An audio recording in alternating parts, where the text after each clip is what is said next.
At the same time, they actually decided to make the secretary of the DNR, the highest ranking official, a political appointee. So it's no longer appointed by the Natural Resources Board. It's now a political appointee from the governor's office. Once the Office of the Public Intervenor was abolished, our MEA's founder, Melissa Scanlon, wanted to restore that resource that the citizens and the public in Wisconsin had in environmental issues, which is where she came up with the idea for Midwest Environmental Advocates. So we're not a government office. We're not affiliated with the government. We're an independent nonprofit. But our mission is to provide that legal and technical resource to the citizens of Wisconsin that previously existed within the Office of Public Intervenor. So I'm going to give a kind of brief overview of what I'm going to talk about in the presentation. First I'm going to just give a quick overview of some trends that we see both in the legislature as well as in the Department of Natural Resources itself as they relate to environmental issues. I'm going to talk about some of the impacts that's having and what we're seeing and what are some of the statewide issues that we're facing around Wisconsin. And then I'm going to talk about how we can all get involved, how citizens can get involved in these different issues, and then give a few examples of the actions that people have taken and the impact that it's had. But just a couple of things to remember through the presentation. One thing we always like to say in our presentations is that environmentalism or environmental advocacy is not partisan. I mean, we're in a situation now where we have a government that's controlled by Republicans, and there's problems with the environment, and so there are efforts around the environment. But even when Democrats were in control, there was also problems that arose. And actually, the Democratic Governor Jim Doyle had campaigned on returning the Secretary of the DNR to an independent secretary, so making it no longer a political appointee. He actually vetoed that bill once it was put before him. So it's really both sides of the issue. And when you talk to people on the ground, there's Republicans, there's Democrats, there's independents. I mean, this clean water is not a partisan issue. And so I just want to reiterate that. We may be talking a lot today about what Republicans are doing currently, but it's not just Republicans. And then also, one of our board members just likes to remind us, I think it's an important thing to remember, and I'm sure a lot of you know this, there's ups and downs. We've been in downturns before and we've recovered. I think it feels disheartening to see a lot of the things that are going on, but I think there's hope that we can turn that around and make some progress.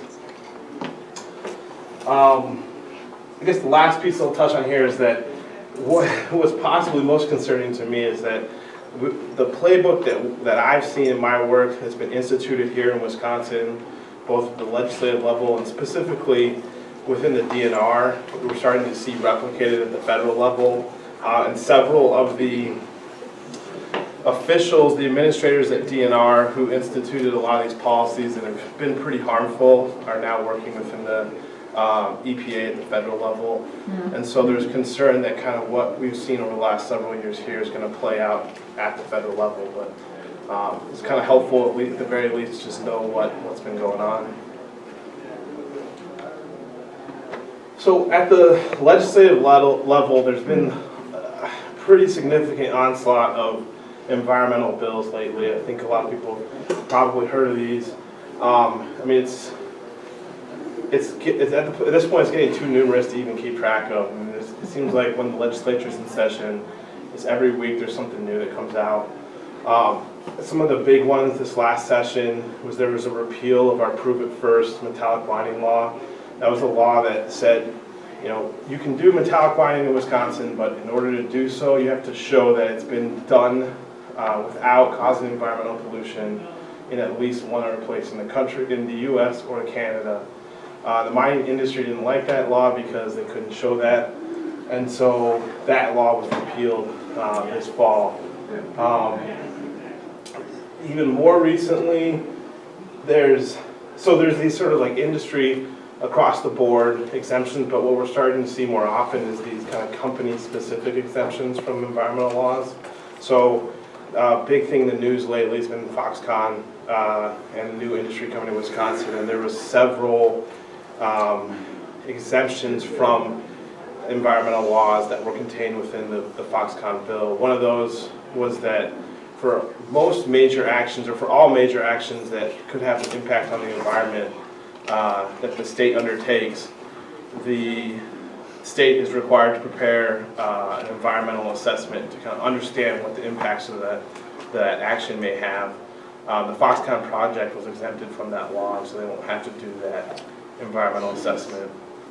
And there was also, we're currently involved in we're representing the Ho-Chunk Nation in a permit challenge to a frac sand mining company's proposal to fill some rare and endangered wetlands. And the week before the hearing or the trial was supposed to take place, the assembly introduced a bill that would essentially moot the lawsuit. They said that they don't have to, that the company wouldn't have to comply with whatever the administrative law judge decided in the case. And that actually passed the assembly, but the Senate didn't take it up. It's possible they still could, but there's been a lot of people speaking out just about how unfair that process is. I mean, we have a process that we're supposed to follow, and citizens are, taking action and following that process, and they're trying to go through the legislature to get around it.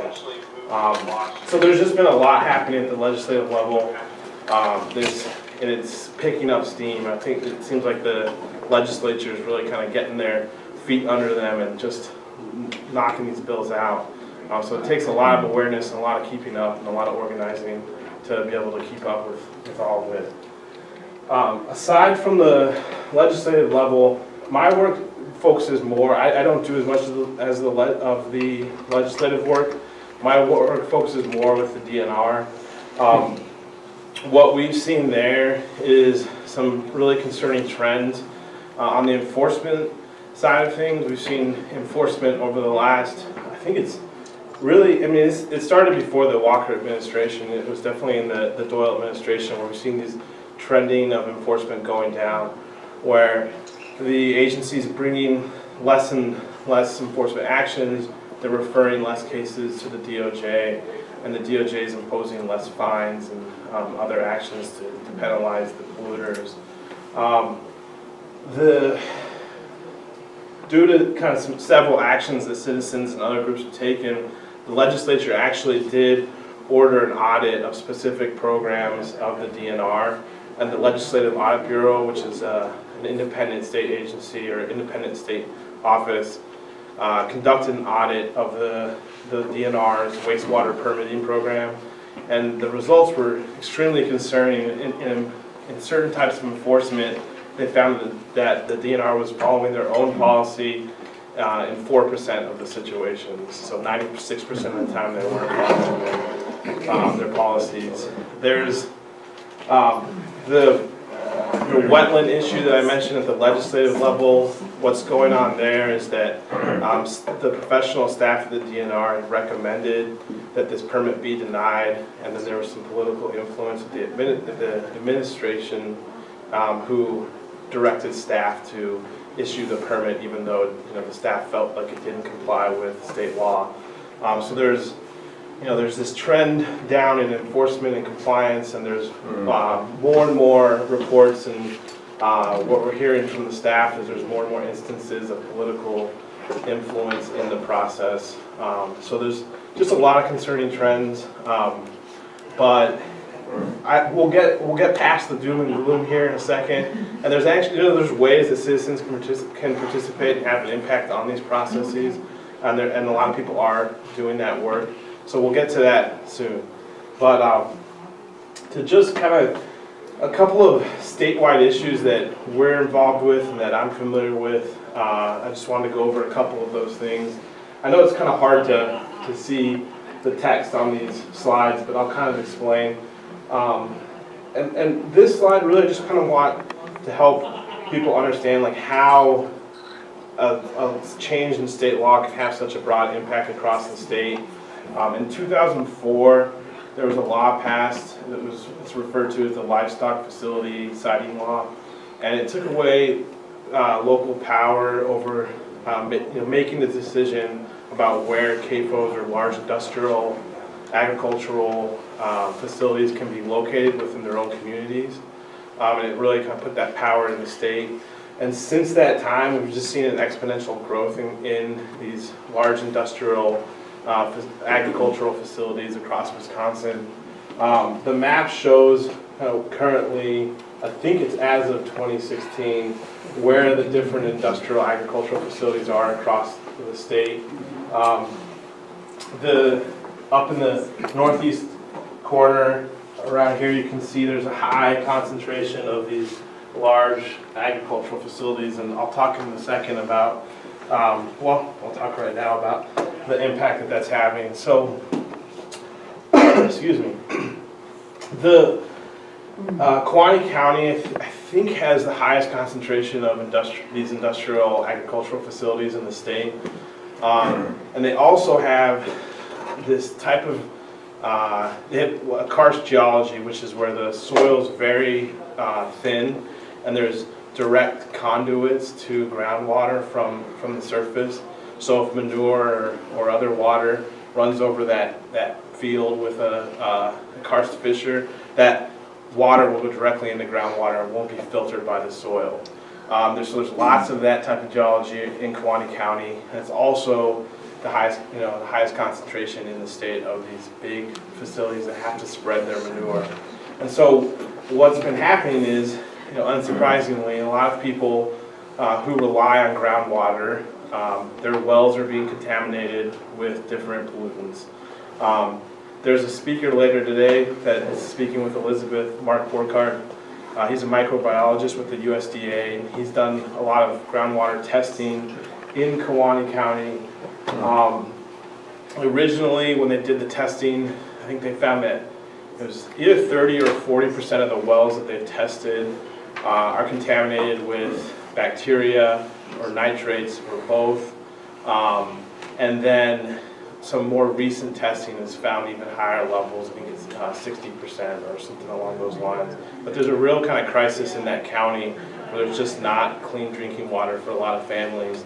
And it's there's more and more evidence to suggest that that's a direct impact from the agricultural practices that are happening in the county. Another big issue in Wisconsin. Jim, before you leave that, there's also the issue of high cumulative impact of high capacity wells. Yeah. And the Attorney General overruled the district judge's decision on. Are you involved in that? Is MEA involved in that? So we are not directly involved. So the issue is that another big impact from agriculture is high capacity wells, water usage as opposed to kind of water quality. And they take a lot of water to do their practices. And based on some Supreme Court precedent and state law, the state used to consider the cumulative impacts of of these wells on the environment. So if there was a proposal to put a new well in an area, they would look at the impact of that well in addition to all the other existing wells and determine what the impacts to local rivers or lakes or other water sources might be. And as he was suggesting, or as he stated, the Attorney General issued an opinion saying that the DNR doesn't have the authority to consider the cumulative impacts of wells. And so when you're deciding whether or not to approve a well, you can only look at the impact of that particular well. And obviously it's not a very science-based decision or science-based way to make a decision about the impacts on the environment. That's being challenged, right? It is being challenged. So Clean Wisconsin is challenging a group of permits that were issued under that new sort of framework. And the circuit court, so the kind of first level of review, found that the DNR has the authority to consider cumulative impacts and has to. And I believe that's being appealed. I can't remember. I think so. Yeah, so. And there's lots of groups involved with that. MEA submitted a brief in the case on behalf of several other organizations who are concerned. So there's a big community working together trying to get that. Yeah, we're part of that group, yeah. Okay. So yeah, I'm covering a couple of issues just to give you an overview, but there's a lot going on. Another big issue, and this is one that I work on a lot, is phosphorus pollution, and the impact of that is that these algae blooms, a vast number of waters across Wisconsin are polluted with excess levels of phosphorus. A big contributor is industrial municipal wastewater, but also a big contributor is agriculture. The state has made some progress. We're one of the first states in the country to adopt water quality standards for phosphorus, or numeric water quality standards. The only other state to do it is Florida, and the state didn't actually do it, the EPA did it. But here in the state, we passed these water quality standards. And so that was a big, kind of, big moment in trying to address this problem. But since then, that was in 2010, there's been several attempts to get rid of the rules, defund implementation of the rules, provide more flexibility to the polluters. There's just been kind of every year or two, there's a new effort to try to reduce the impact of the rules. And that's been from the governor's office, the legislature, and the DNR itself. And so there's just been a lot of efforts on the environmental community to try and protect those rules. Another big industry here in Wisconsin that's been popping up is frac sand mining. There's just so much to talk about here, but just to kind of give people a sense that, when I first started working at MEA in 2011, there's very few of these industrial-sized sand mining operations in Wisconsin. We're talking like 6 or 7, maybe 10. And now I think there's over 130 either mining or processing sites or rail loadout facilities. So it's really been an explosion in this industry. And the state has been very, very reticent to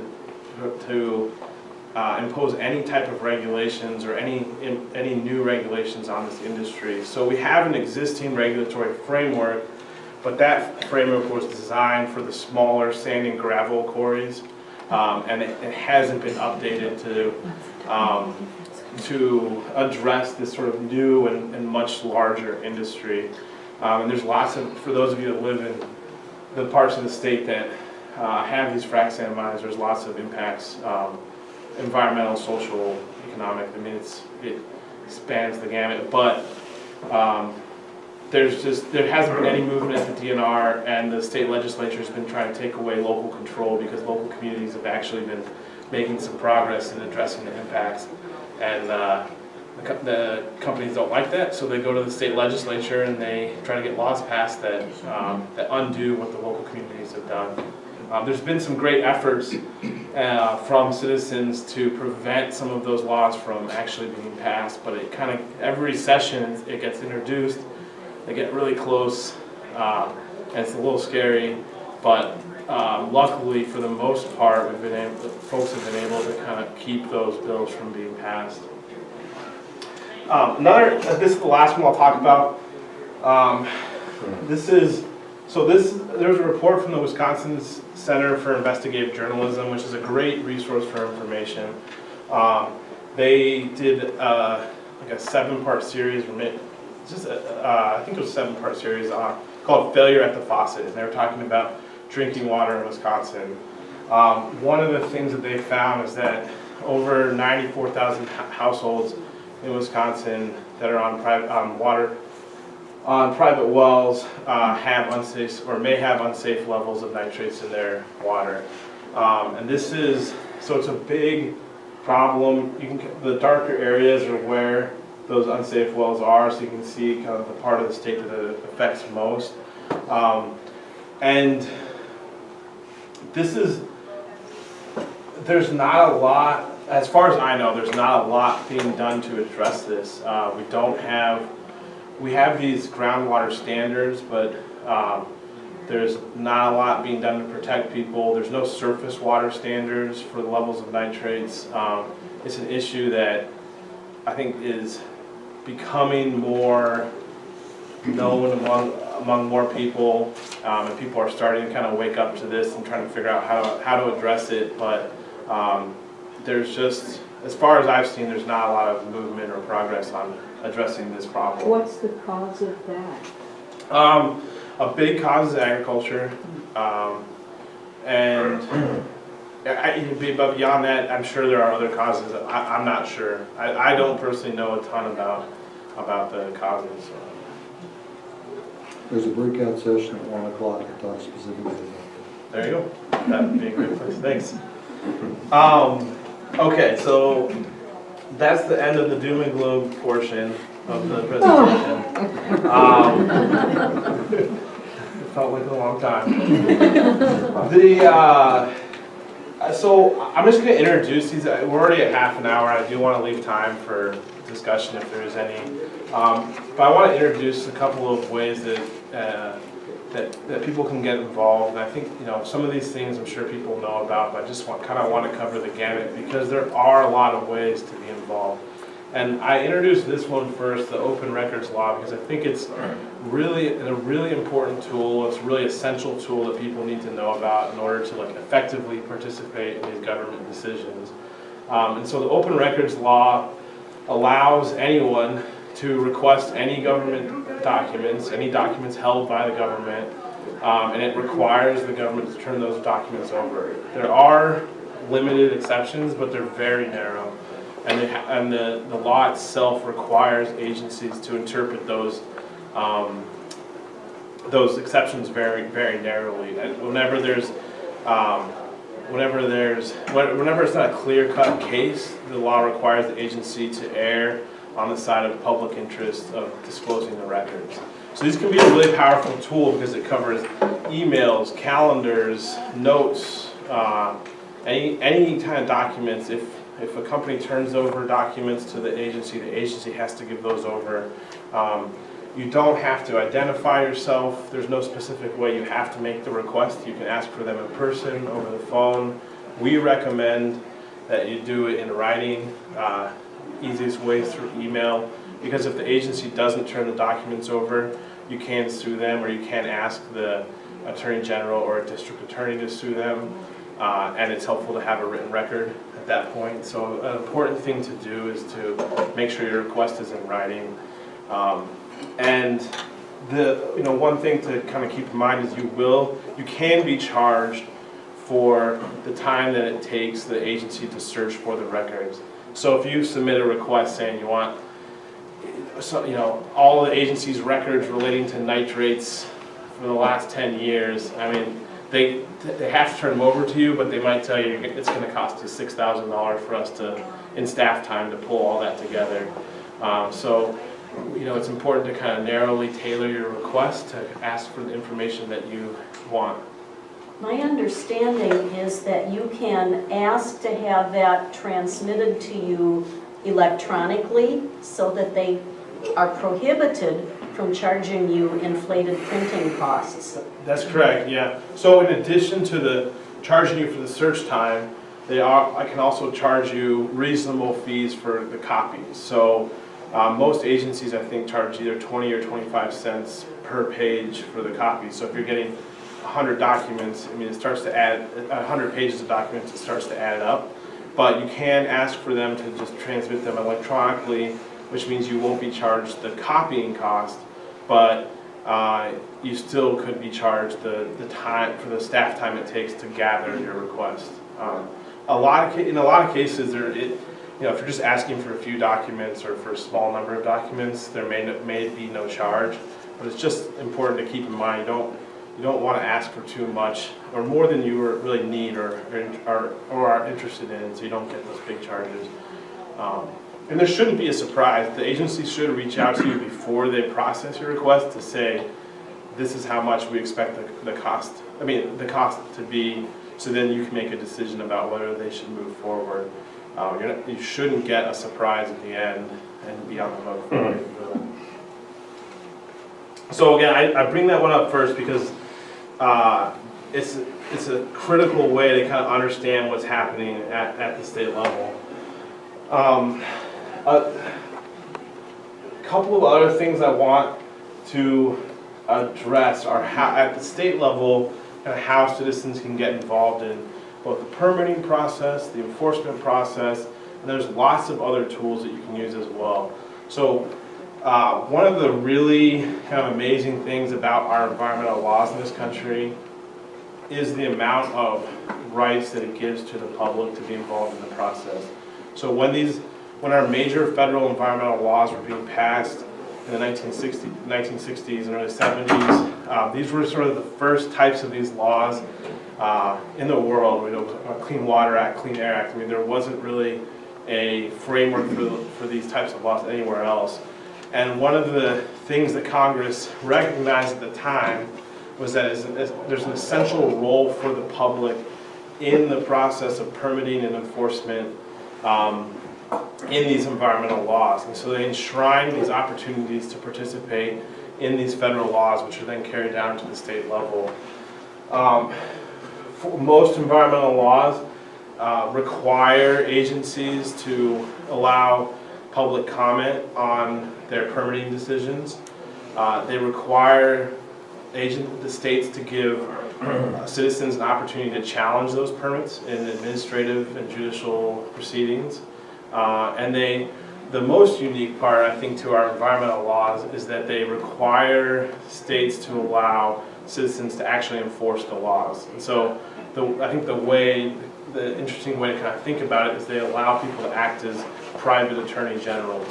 So for most laws, if someone's breaking the law, it's up to the state to take that enforcement action. You know, citizens can't go and enforce lots of different laws. But in the environmental context, if someone's breaking the law and the state isn't taking action to enforce the law, then citizens can actually file a lawsuit against the polluter for their violations. So these are really powerful tools. The citizen who brings the suit doesn't recover anything themselves. They don't, whatever fines the court may impose don't go to that citizen. They go to the state, and they go to pay for the cleanup of whatever pollution there was. Although you can, if you're successful, you can recover attorney's fees. So a lot of these cases require having an attorney, and if you're successful, your attorneys can recover their fees from the other side. But this is like an incredibly powerful tool and has been used effectively in a lot of states, and is a big deterrent to polluters all across the country. And it's especially useful when you have an agency in a state that's not taking enforcement action, because that's one of the criteria. You can't bring these cases in a particular instance if the state is actually doing a good job of enforcement. It's where you're sort of secondary to the state. It's where they fail to take action, citizens can step in. The other thing I want to mention is beyond those two, like permitting and enforcement, the environmental laws are sort of riddled with provisions that give different opportunities for citizens to be involved in the process. And so I list several here. They're typically referred to as petitions. So there's like petitions for rulemaking, where you're asking the agency to do rulemaking. There's petitions to object, where that's coming out of the Clean Air Act, where you're asking the EPA to object to a state permit. There's, in some cases, it's really just kind of a petition. You're asking the agency to do something. The agency doesn't have to do it or doesn't even have to respond. But in some cases, there's very strict rules that require the agency to respond and that require the agency to take action if you demonstrate that whatever you're asking for is warranted. So, like the petition to object, we currently have a couple of those pending before the EPA. And if our petition is demonstrated that these permits have violated the Clean Air Act, the EPA is required by law to object to these permits. So there are these tools throughout these environmental laws that people can use, and it's important to kind of keep that in mind, because they can be powerful, and a lot of them take a long time to play out, but it is a way that people have been able to affect change over time. And at the local level too, I think that's where a lot, especially in the frac sand mining context that I've seen, that's where a lot of action happens. There's a lot of local decisions that have to be made related to a lot of industrial or other types of activities. It's usually easier to have for citizens to have an influence over their local boards than it is at the state level. So you can really have an impact at that local level, and communities around Wisconsin have, which is why you see laws like the livestock siting rule and the efforts around frac sand mining to remove local authority. Because it's a place where you can have some really strong impact. So it's not an area to neglect as you're thinking about your own efforts and issues that you're working on. It's easy to kind of talk about all these other tools, all these tools that are available. I'm sure most people are like, well, how do I find out about all this? It's important to look at the relevant statutes and regulations, which it can be a bear to get through. But that's where all of these different rights are going to be enshrined and where you're going to find them. So this is just an example. It's for wastewater permits. It's the provision that allows 5 or more persons to challenge a permit. Throughout the environmental laws, there's just provisions like this that allow for that, for citizen participation in the process. There are lots of resources online from advocacy groups and from other organizations that explain these different processes. And for folks in Wisconsin, MEA is a resource for people who are working on issues. You're welcome to call us. We have an intake line where we commonly get questions about, I'm facing this issue, how do I get involved, what are my options? In some instances we'll take on representation, but in most cases what we end up doing is trying to help people identify these areas where they might be able to participate, help them understand that process, and kind of hopefully give them a little guidance on how to be effective in that process. It's a lot to kind of get through on your own, but there are resources out there for folks. And there's, beyond MEA, there's lots of other organizations around Wisconsin who are familiar with a lot of these tools that you can call and get some information from. So another tool that I think is really important is, especially in a time like now where you have a government that's really on the attack, is public perception. And so the things that that citizens have been able to be successful on, a lot of times one of the key components is public awareness around that issue. So a lot of the stuff that the legislature is trying to do is, they're passing some bill at midnight, or they're trying to ram something through really quickly. And what's been able to stop that is public awareness and getting media attention to the issue. I think that folks sending letters to editors and op-eds are really important to bring awareness to issues. So if you're facing some issue in your community, it's important to get that message out to others, because the more people working on these issues and the light that you shine on these issues, the harder it is for them to be able to do what they're trying to do. And this is just another example of kind of spreading your message throughout your community. This is a group called Ronnie Cares. They purchased some space to put billboards up, just again trying to educate your community, bring awareness. So there's different ways you can do it.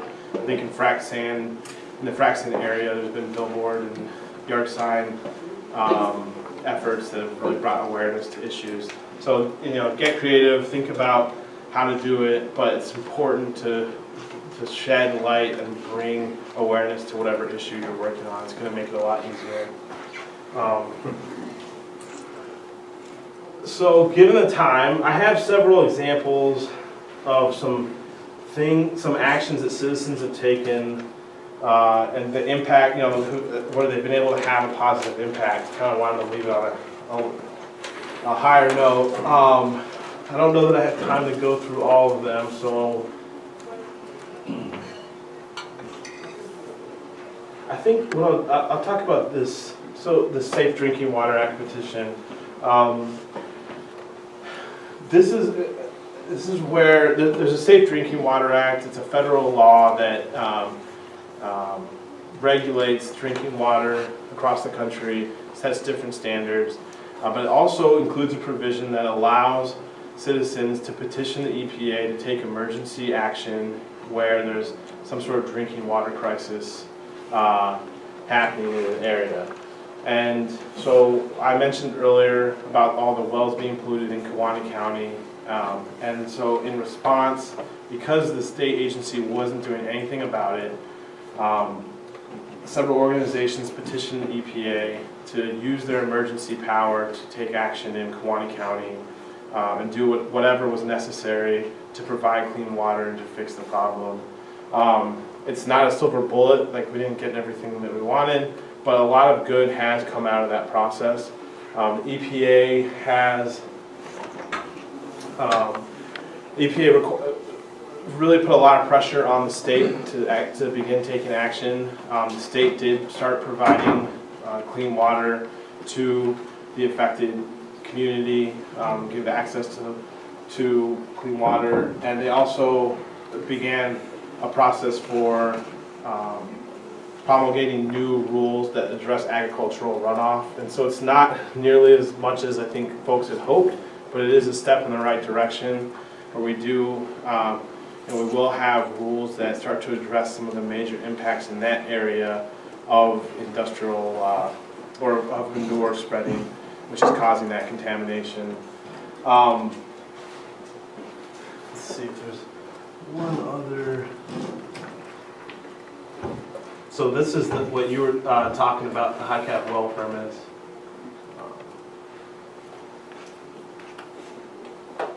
And this is, the Menominee tribe has filed a legal challenge to a mine that's being proposed in Michigan, but it's going to have impacts in Wisconsin and on the Menominee River. Just again, another example of kind of using those legal processes to actually have an impact and to affect change. And there was a bill in the legislature in 2016 that was being passed through trying to be passed through pretty quickly to a certain extent privatize water systems and at least allow for privatization of water systems in the state.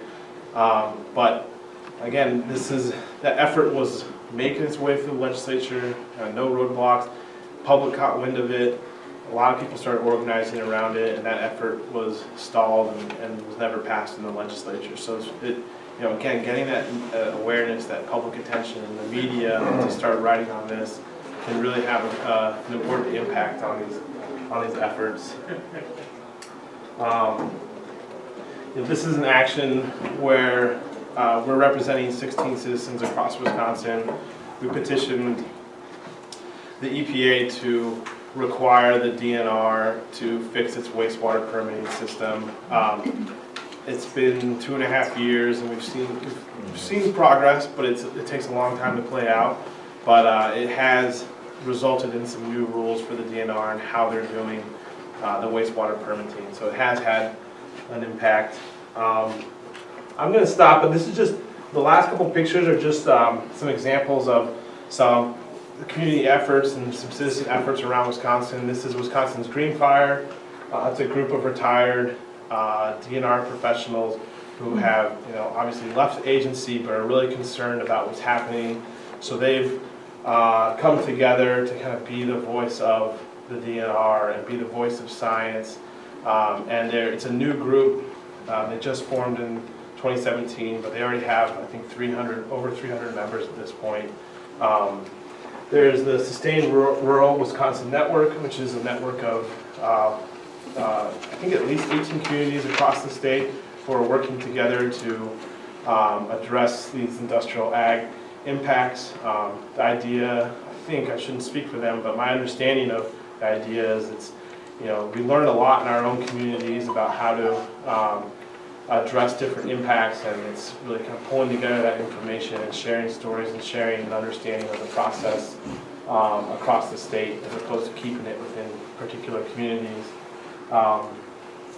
And the last one, the Citizen Water Coalition of Wisconsin. This is a picture of their lobby day, water lobby day at the Capitol, and it was all volunteer organized. It wasn't organized by any, state group or anything like that. It was people who care about water coming to the legislature and talking to their legislators about water issues. All right, so I did not leave much time for discussion. I apologize, I could be long-winded, but we have about 12, 13 minutes if anyone has any questions or any issues that they want to discuss or anything along those lines. Be happy to Jim, I think you should point out that when public citizens get involved in litigation against like the DNR, because we've been involved 3 times, including Perrier with Melissa Scanlon and Ed Garvey. But the thing is, it's very expensive. You've got to be willing. We had to mortgage our farm to follow on some of these suits. So it's not something that you just jump into. Yeah. It's a responsibility, and fiscally, it's a personal responsibility. Yeah, I think that's a really good point. I appreciate that you bring that up. It is expensive. There's ways to really kind of share that burden and share the resources, but it doesn't completely make up for that. I can tell you from my firm's standpoint, we typically provide representation either pro bono or at a very reduced rate, and we'll have a cap on fees. So in the time that I've worked for MEA, I don't believe, which is 6 years, so it's not going back to when you were involved with us. But our mission is to be able to provide legal representation regardless of a person's ability to pay. So we get funding from foundations, from private donors across Wisconsin that help fund those efforts. So the cost is still there, but through organizations like MEA, we're able to spread it around to a wider group of folks. But in addition to cost, I think it's difficult for people to stand up in their community for lots of reasons and kind of take some of these actions on. There's folks who are really concerned about the impact of some of these farms in Kewanee County, but when we talk with them about whether they want to take action, they're fearful of retribution from their neighbors, or they work for somebody that's associated with the farm and they're concerned about their job. There are these tools, but there's a lot of considerations you have to take beyond just is there an option, and you have to kind of weigh the different considerations that come into play. That's certainly something that when you call MEA, and if you talk to me, that's the kind of thing that we'll talk through and we'll try to make sure that you're aware of. And because we've heard from former clients and folks kind of what those considerations that are important are, and we try to make sure a person's fully informed before they take on something.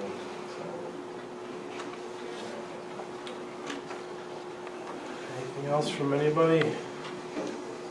Are you doing anything about pipelines? We are. There's a session later on the pipelines with Elizabeth here in the back.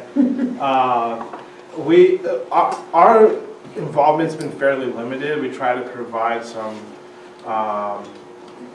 legal research or other kind of legal assistance to the extent that we can, but we haven't been nearly as active as groups like Sierra Club and 350 Madison. There's a lot of groups that are working on that. We try to be a partner, but... So you're water and... But I would ask another question. With Foxconn, it's going to be using so much water. And isn't there a Great Lakes Compact? Yeah. And it doesn't seem possible. How many million gallons are they taking a day? 8. 8 per day. 8 million gallons? And then they're supposed to fix it up all right and send it Yeah. back. Not all of it. Not all of it is going to be reusable. And then there's the Foxconn wants to go to Michigan, so you can go on the other, Yeah, well, that's the issue that I personally have been working on. So MEA is a part of the Compact Implementation Coalition, which is a group of Wisconsin organizations that are working to ensure that the Great Lakes Compact is strictly adhered to. And for those of you that don't know, the Great Lakes Compact is an international agreement between the 8 states in the Great Lakes Basin and 2 Canadian provinces that says we're not going to allow Great Lakes water to be diverted out of the basin. So it prohibits anyone from diverting water, and there's 2 small exceptions. The small exceptions are for communities that straddle the basin line, and then for a community that's within a county that straddles the basin line. And in each of those situations, in certain circumstances, there's a way that those communities can get that water. The sort of history behind it is there was proposals being floated. The governor of New Mexico, which is my home state, during a campaign was talking about trying to build a pipeline to New Mexico from Lake Michigan. Exactly. There was proposals, there was some talk, I don't know how serious, about tanking water, fresh water to China from the Great Lakes. So that was the kind of context behind what led to the compact. And in the case of Foxconn, it's going to be located in the village of Mount Pleasant, which is a community that straddles the basin line. So it's partly on the basin, partly out of the basin. But what they need to show is, under the compact's terms, is that the water that's going to be transferred out of the basin is going to be used for public water supplies purposes. And what that means is that how that's defined in the compact is a group of largely residential customers. But under the proposal, there's primarily one customer, which is an industrial customer, Foxconn. So we've submitted comments to the DNR asking them to deny the permit. And depending on the DNR's decision, there is an opportunity for interested citizens or impacted citizens or groups to challenge an approval if it gets to that point. So there could potentially be a lawsuit over that. But hopefully the DNR. Say too? I mean, they have So in this situation, if it were a community that's outside the basin, but within a county that straddles the basin line, it would have to be approved by all 8 Great Lakes states. But in this situation, it only has to be approved by the state of Wisconsin. There's a couple of things that could trigger additional review, but they're not, like if they were going to consume, so not return 5 million gallons or more per day, then they would need to get approval from the other states. But their proposal is to consume, I think, like 2.8 or 3. So it doesn't quite, it doesn't trigger the additional review in this situation. So how do you know when there's, if there is a lawsuit, how do you know how to get involved in that? Because this is just opening up. I mean, Cape Town in South Africa is almost out of water. Mm-hmm. Water is going to become more valuable than gas. Yeah. And it's not in that far future. Yeah. No, I definitely agree with you. I think the way I personally would go about trying to figure out who's working on the issue, what kind of organizations, and I personally use the internet. I would Google Great Lakes Compact, Foxconn, and you'll see some press releases from organizations. You can call us and say, I'm concerned about this. Do you know of anyone that's working on it? But it's really starting. You got to make those connections with people, because there are people working on all these issues. You just got to, whether it be using the internet or just phone calls or emails, just start reaching out. And most people, if they're not working on it, they're happy to put you in touch with a group that may be. And so it's networking, I think, really. What's your number? Is it the DNR who's making the decision? It is, yeah. So it's it's not good. Yeah. Our number is Check. not up there. 608-251-5047. There is a Great Lakes Compact Coalition, which is like a coalition of groups working on it, and I think it's like greatlakescompact.org, but if you Google it, it'll come up. That kind of lays out everybody involved. Yeah. Okay. But for any issue you're working on is, just finding those people who have similar interests and who are working on the issue. There's people out there that are, and just making those connections. I think there was a question back Oh, you got it right there. And Oh. the phone number. Yeah. Oh, I used the template from my coworker's presentation. That is not my email address. It is jparra@midwestadvocates.org.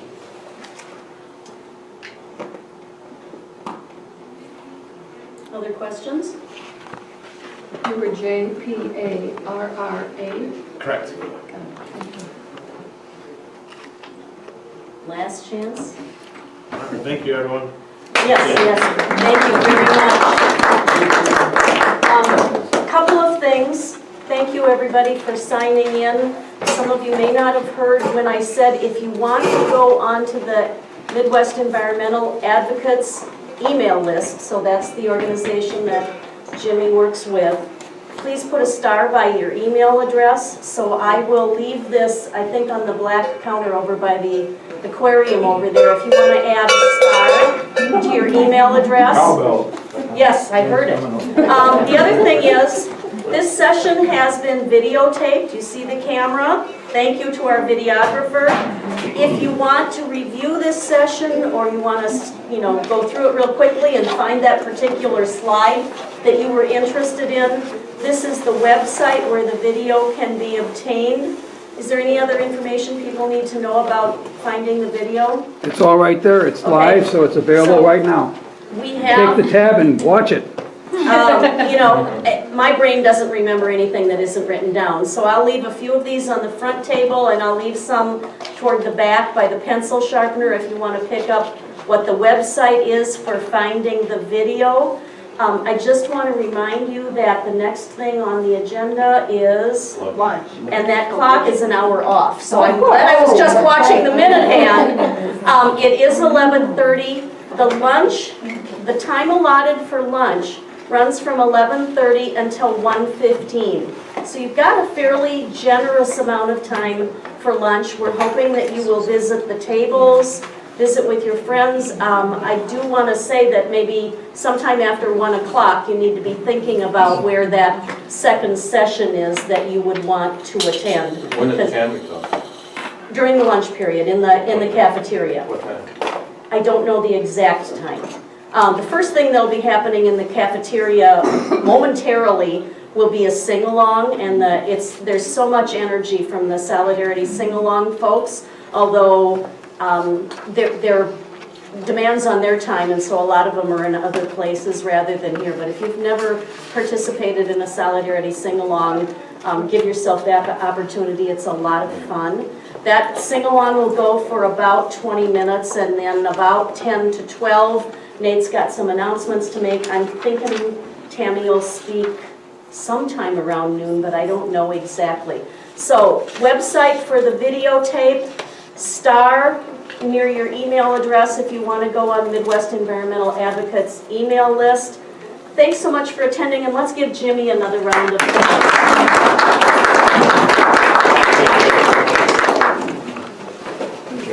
Earlier. Your dad, huh?